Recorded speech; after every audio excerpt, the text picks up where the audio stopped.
Is Tesla going backwards again? You know, Tesla's electric vehicles are considered market-leading and trend-setting, but many of the company's decisions when it comes to their solar business has left us scratching our heads. In today's video, I'm going to be discussing or answering the question of why is Tesla going backwards and how their latest generation solar system actually represents a devolution of solar inverter technology.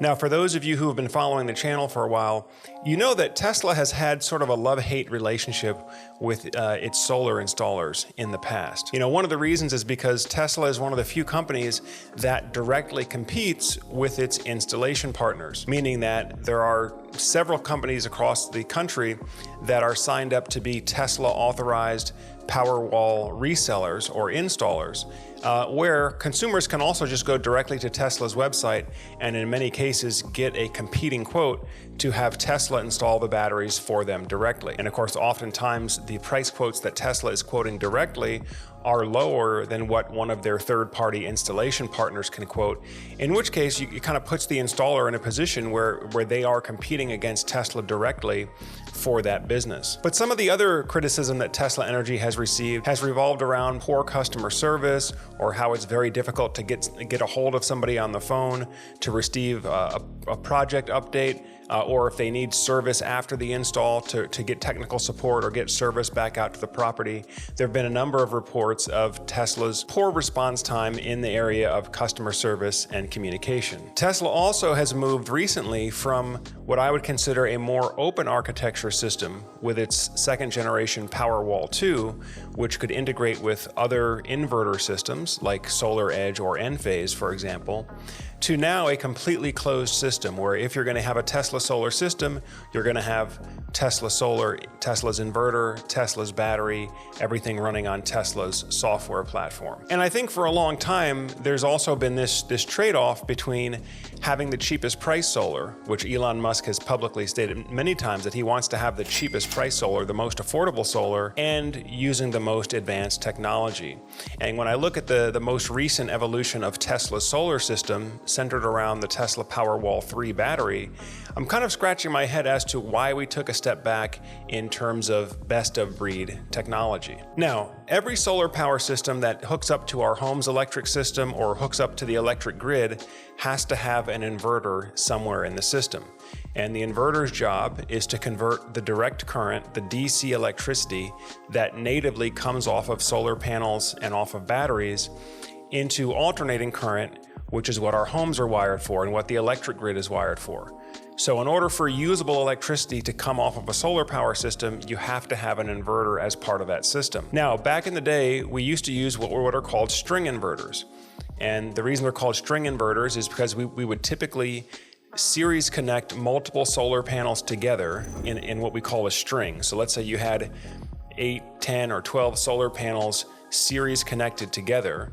We refer to that as a string, and then you would deliver that string or that circuit to a central inverter, which would convert the direct current coming off the string into alternating current to feed the home. Now, the advantage of the string inverter was it was a pretty simple wiring, and it was a pretty simple conversion process, but the downside with the string inverter architecture is that the string is only as strong as its weakest link. And so if you had damage to one of the solar panels in the string, or maybe you had shading or shadow cast on one of the solar panels in the string, it would knock the performance of the entire string down. And so about 10 years ago, the standard switched from string inverters to what we call MLPE, which stands for module level power electronics. Now, there's two main types of module level power electronics.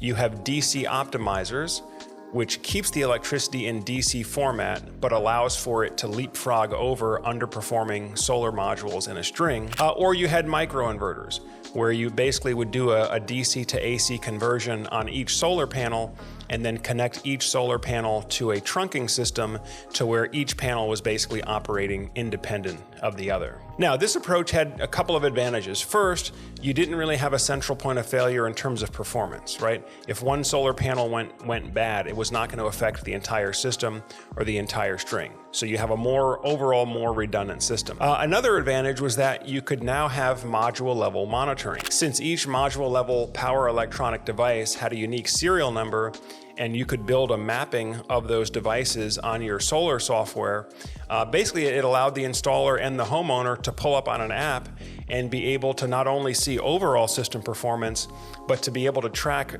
performance down to the per solar panel level.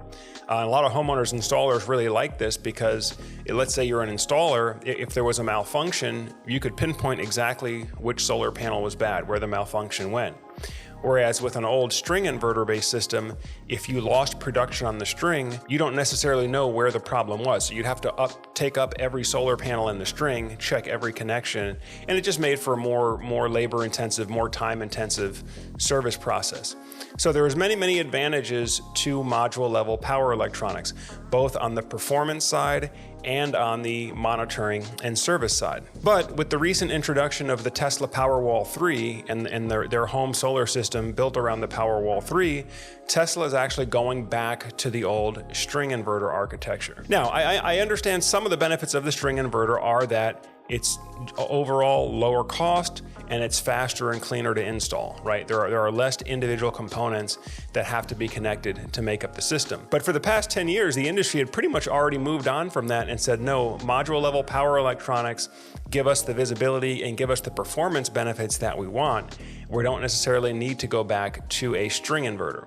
In fact, really the only times where you would really see the string inverters being used were primarily ground-mounted solar panels where the panels were in the middle of a field, there was no shading, and all the panels were facing the same direction at the same time. So there really was no performance fluctuation between the individual panels in the system. But on the residential side of solar, for rooftop solar panels, MLPE has been the standard now for the last 10 years. So we are wondering, many of us, why did Tesla go back to the old architecture, unless it just comes back to the simple idea of having the cheapest cost solar.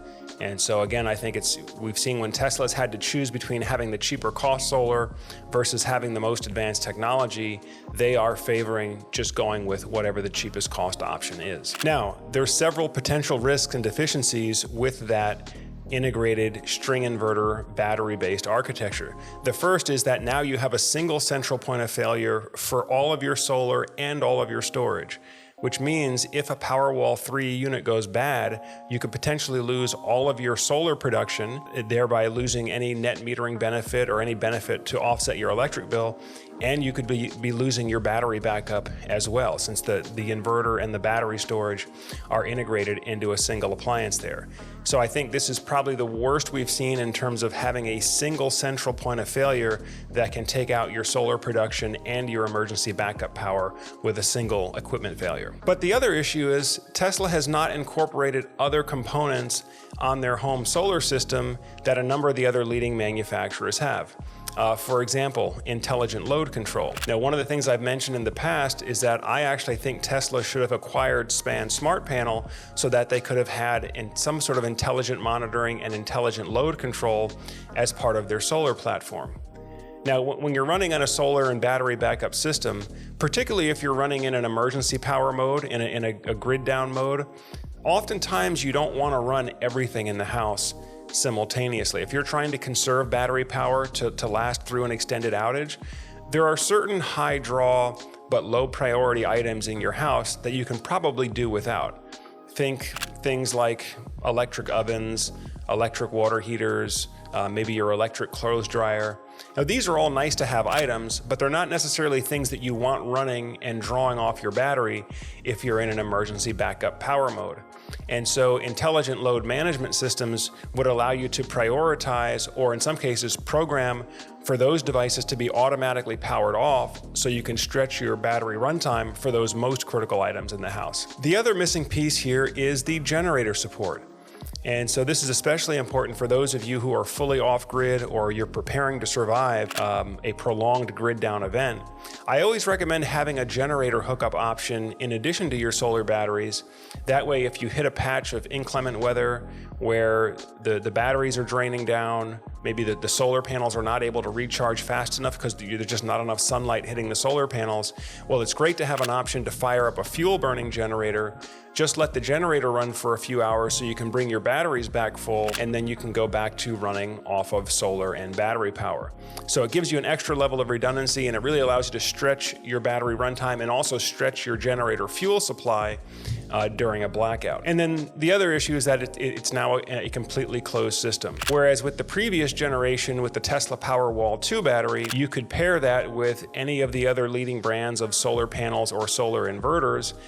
Now with the new Tesla Powerwall 3 based solar system, it's pretty much a complete proprietary closed system end to end. You're going to be using Tesla Solar, Tesla Inverter, Tesla Battery, and the Tesla monitoring software. Which is a great time to introduce today's video sponsor, SolarEdge, and the SolarEdge home ecosystem. Now, the SolarEdge home ecosystem is a high voltage DC coupled solar system, which means we can take advantage of the higher efficiency, high voltage DC to DC solar to battery charging, as well as still maintaining interoperability with other third-party batteries if and when needed. Using the SolarEdge home battery allows you to achieve industry-leading 94.5% round-trip efficiency, which means more of the solar energy that you capture will actually be successfully converted and stored in your battery for later use. The SolarEdge home system also integrates intelligent load control so that you can power off certain high-draw non-essential items to stretch your battery running time for the most critical items during an emergency. You also have a generator hookup option, so in the event the solar can't charge the batteries fast enough, you always have the option to recharge quickly with a generator, so you're never left completely without power. And then finally, the platform incorporates bidirectional electric vehicle charging. And this is one of the new technologies that I'm personally most excited about, is the ability to integrate the electric vehicle with the home solar and battery system, and in the case of SolarEdge, being able to do that on the DC side of the system, so you can take advantage of the most efficient solar to home battery or as well solar to electric vehicle battery charging, and then be able to tap into the electric vehicle as an emergency backup power source for the home if and when you need it. So this has been a discussion on why is Tesla going backwards, or is Tesla going backwards again? As always, folks, if you're getting good value from the videos that you watch here on Solar Surge, make sure you give us a thumbs up, and also go ahead and hit that subscribe button as well if you haven't done so already. That way, as we have new videos like this coming out, it'll come up on your feed and you can stay up to date with us. Of course, if you're a homeowner out there, if you're in the process of looking at different solar power options for your home, if you need to get a price quote for any of these options or really any of the leading solar options out there, as always, feel free to reach out to us on the link below.